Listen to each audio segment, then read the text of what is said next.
তো বন্ধুরা হ্যালো দেখো, বন্ধুরা, আমরা তো একটা তোমরা জায়গায় দেখতে যাব থাকো। বলে সকাল সকাল আমরা একটু একটা বেরিয়ে জায়গায় পড়েছি। যাব বলে বেরিয়েও পড়েছি তো অলরেডি। আমি আর রাস্তায় গিয়ে আমার ভিডিওটা হাজবেন্ড মিলে করছি, যাচ্ছি। যাচ্ছি।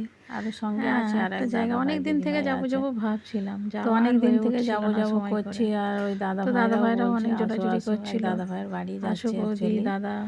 তো দেখো, তো যাই আমরা হোক তো আজকে রাস্তাটা সময় করে চিনিও একটু না ঠিক বেরিয়েই করে, পড়লাম। তাই জন্য ওই সামনে তো দাদা দেখো ভাই যাচ্ছি, এসেছে, মানে রাস্তার সাইকেল দুপাশে এত করে যাচ্ছে, গাছপালা রাস্তা সবুজ দেখে হয়ে দেখে নিয়ে আছে। যাচ্ছে। বর্ষার জল পেয়ে তো পেয়েছে এখন, আবার বর্ষাকাল যেহেতু চারিদিক সবুজ হয়ে আছে। আর এই গ্রামের পরিবেশ এত সুন্দর লাগছে, কি বলবো।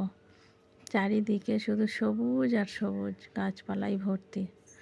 আমাদের এইদিকে তো এত গাছপালা নেই, তাই জন্য এই গাছপালা দেখে আমার তো ভালো লাগছে। তো যাই হোক যাচ্ছি।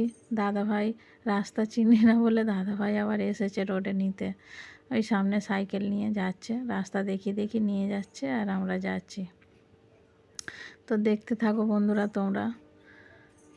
সব কিছুই একটু একটু করে তোমাদের শেয়ার করব, ইচ্ছে আছে, দেখি কতদূর কী করতে পারি। লোকের বাড়ি যাচ্ছে, এই সামনে একটা মন্দির দেখছো মাঠের মাঝখানে।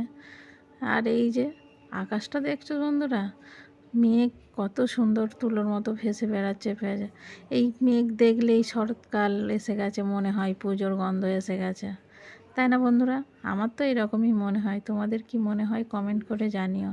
আর এই যে তোমাদের সাথে গল্প করতে করতে অলরেডি বাড়ির কাছাকাছি এসেই গেছি। তো যাই হোক বন্ধুরা, তোমরা ভালো থেকো, সুস্থ থেকো। টাটা বন্ধুরা, আবার